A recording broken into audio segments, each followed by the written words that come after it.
This isn't about punishing a religion, it's about protecting democratic values.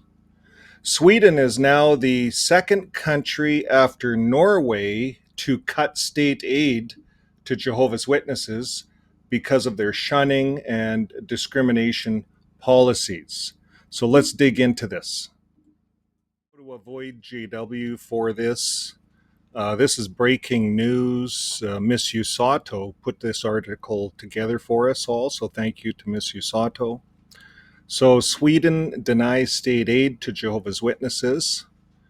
We're going to take a close look at this. On October 24th, 2025, the Swedish Authority for Support to Faith Communities, SST, has rejected Jehovah's Witnesses' application for government funding under the 2024.487 Act on state aid to religious communities.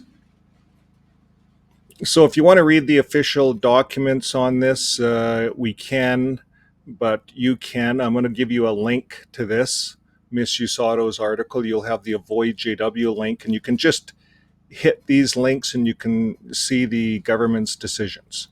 So here's a summary of it all.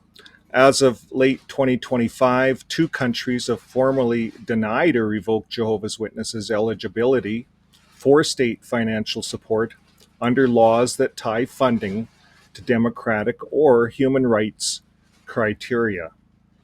Number 1, Norway in 2022, the government withdrew registration and subsidies, arguing that Jehovah's Witnesses shunning practices violate members' rights.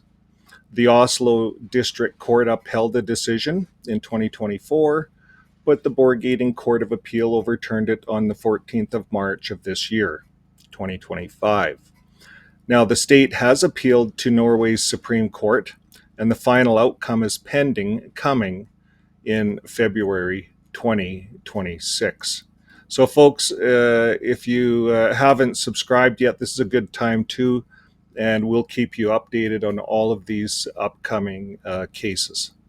Now, number 2 here, we're going to talk about Sweden. On the 24th of October 2025, the Swedish Authority for Support to Faith Communities, entitled SST, rejected the witnesses' application under the new 2024 Act.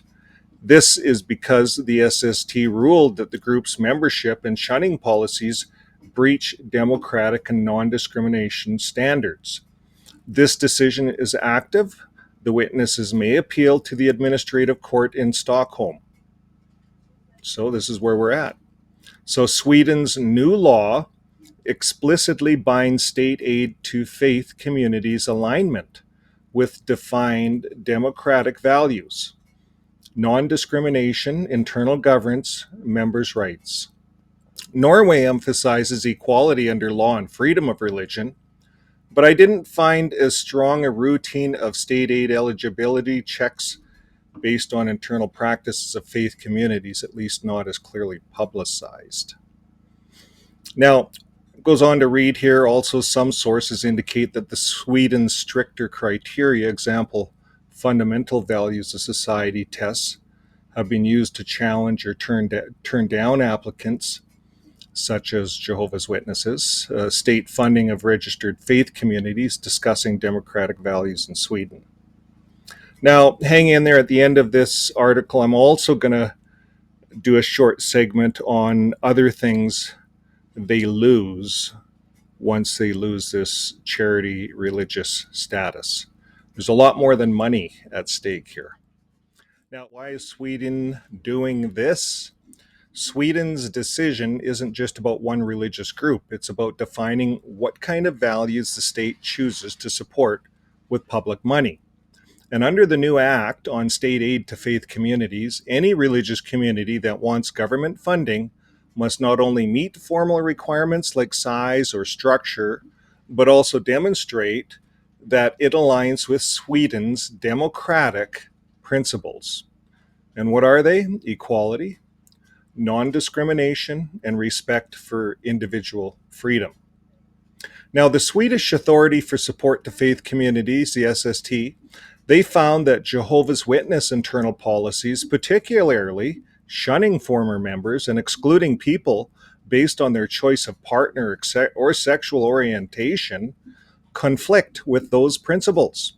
In essence, the state concluded that it cannot fund any organization whose internal rules contradict the very human rights and democratic norms it's meant to uphold.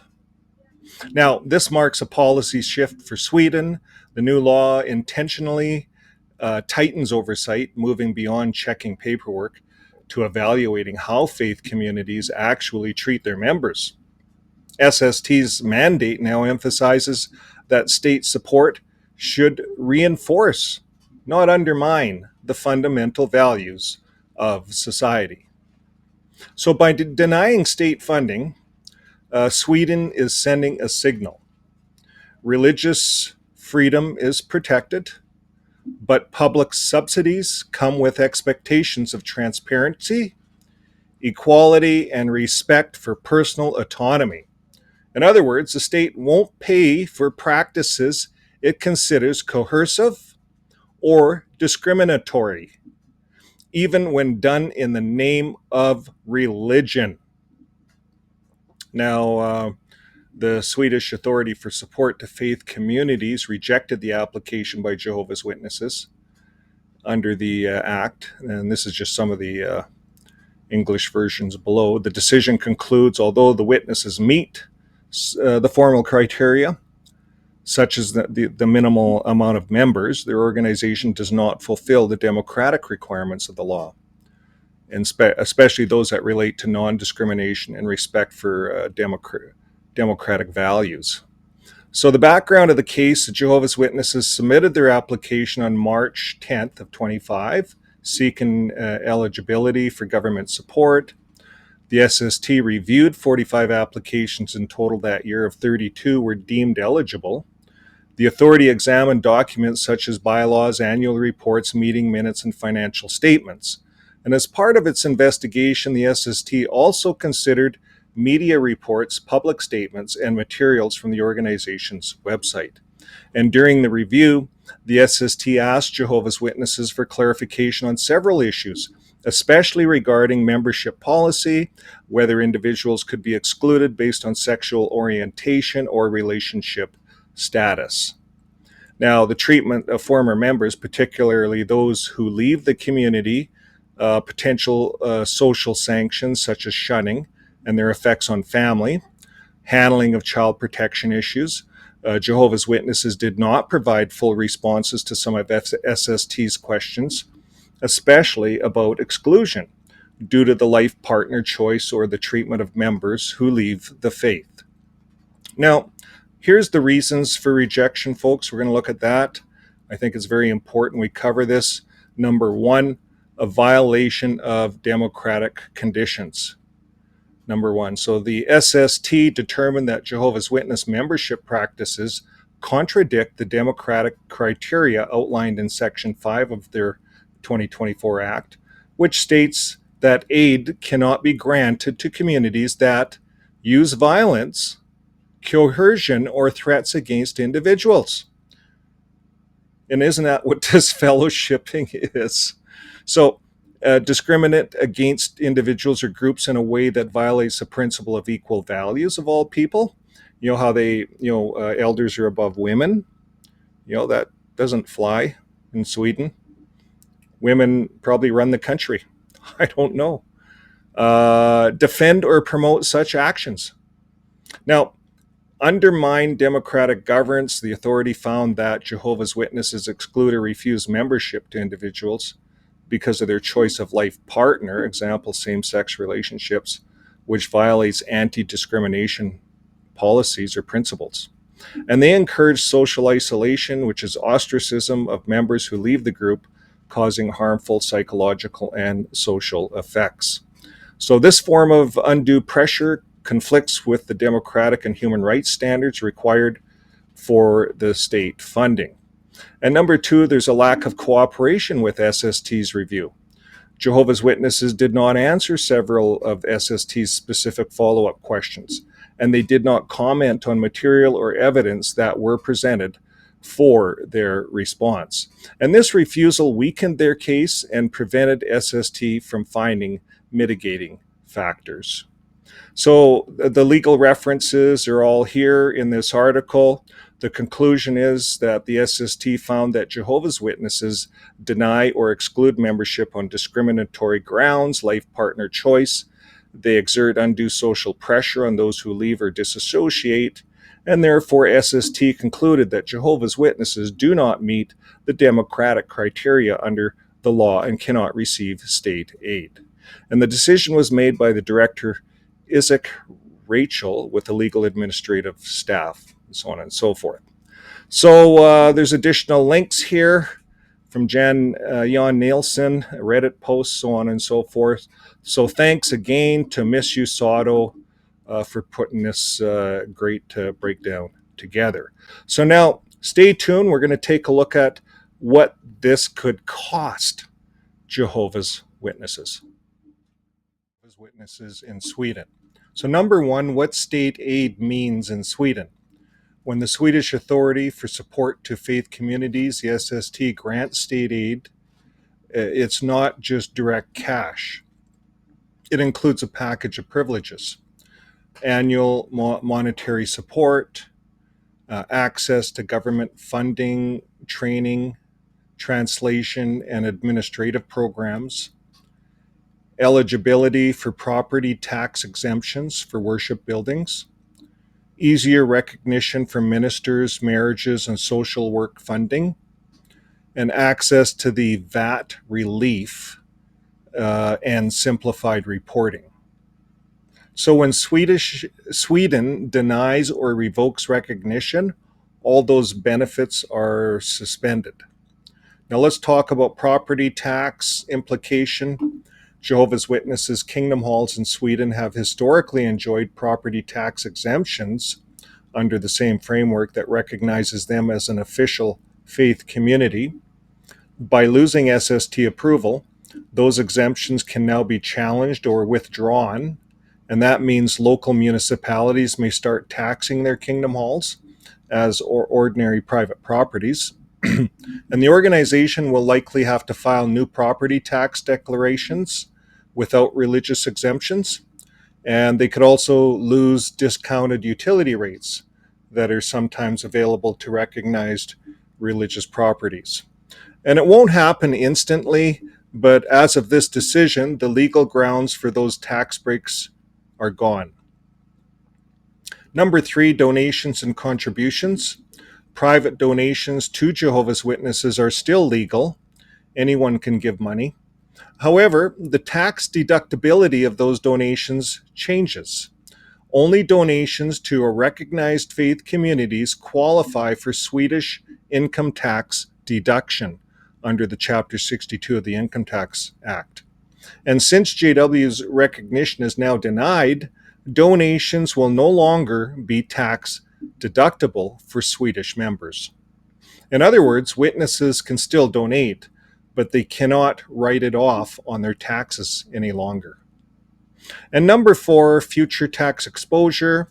Unless the organization wins its appeal in the administrative court, it could soon face standard corporate tax treatment for congregation property holdings, a loss of government funding, administrative reimbursements, and a higher costs for accounting and compliance, since SST usually covers some of these for recognized groups.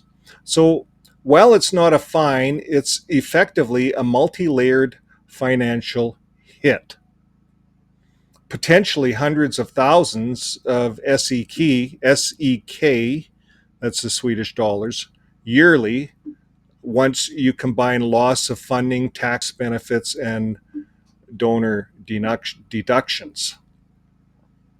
So this is just a little cost summary. Annual funding is about 2 million SEK. That's Sweden dollars. So they'll get none of that. Property tax, it's exempt now, but they'll get it'll be taxable. And donations, they were tax deductible, not any longer. SST support, well, it was included, but they lost that. And recognition, do marriages and stuff like that, official faith community, it's denied. So that's all I have for you today, folks. Um, Sweden's decision doesn't just pull funding, it also means every kingdom hall in the country could soon face property taxes, and the witnesses can't claim tax deductions on donations any longer. So that's what we're looking at, folks. So we're going to bring an end to our program. Keep living your life with love, and we'll keep watching the news for you. Bye for now, and we'll see you on the next video. Well, before we wrap up, I want to take a moment to thank our coffee club supporters. These are the folks who help keep Fixing My Faith going, and I'm scrolling through them right now. And if you see your name, thank you for standing with us. But here's the thing. The best way you can support us is absolutely free. Over almost 60% of our viewers are not subscribed. So if you've been watching and getting value out of these videos, hitting that subscribe button tells YouTube to share this with more people who need it.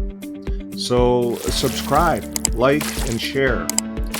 And we also run a completely free community. It's called xjwfriends.com. That's where you can find it on the website, xjwfriends.com. And then on the website, once you go there, there's a link to the private Discord channel. And that's where people have a lot of fun. People share their stories, they get support, and they can connect without judgment. That's what happens there. There's also people that will help coach, life coaches, counselors. There's all kinds of support at XJW Friends. And if you're waking up or just need to talk it out, that's where you want to go. So here's a link on screen in case you want to find it. And we also put a link in the descriptions of all of our videos. You can just go right down there and hit the link to the Discord community. So whether you are supporting through the coffee club or just clicking, liking, and subscribing, it all helps spread the message. And we want you to know that we appreciate you. Live your life with love, and I'll see you on the next video. Bye for now.